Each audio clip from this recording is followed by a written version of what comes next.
Jay and Laura LaFoon here to answer your questions about marriage and relationships or to give you tips.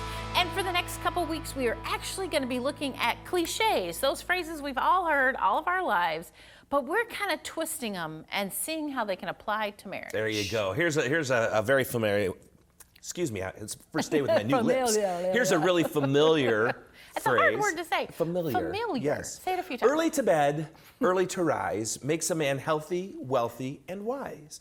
Early to bed, early to rise makes a man healthy, I don't wealthy. like this cliche. She does not like this Early cliche. to bed, early to rise. Now see, first of all, I like to stay up late and sleep in late. So early to bed, She does not early believe to rise. life exists before 8 a.m. in the morning. I truly believe No. that God created us to sleep till at least 8 o'clock in the morning. I think schools should change their start time. I think jobs should change their start time. Ironically, our daughter just signed up for her fall semester of college, and her first class, the whole week, the earliest her class starts is 11 a.m. See, there you go. So anyway, early to bed, early to rise makes a man healthy, wealthy, wise.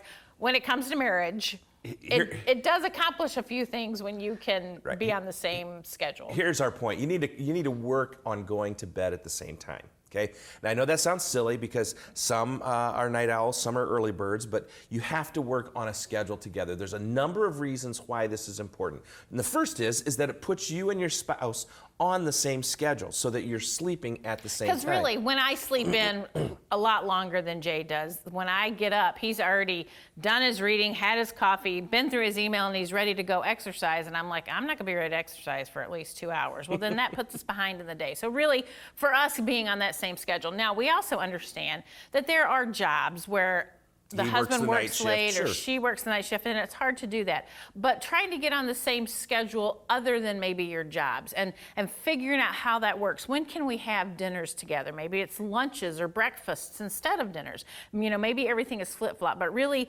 getting that on the same schedule. It also helps with connection. When you have that time as a couple that you're up at the same time or going to bed. You know, one of our favorite things when our kids was growing up was once they went to bed, that was our time. It was our time to talk about the day, to maybe watch one of our favorite TV shows, but it was our time to connect. Right, and I think going to bed at the same time allows you, there's something special about drifting off to sleep together.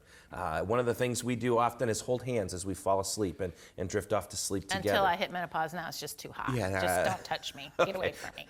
We digress, okay? But here's the other thing that it does. It sets a great example for your kids.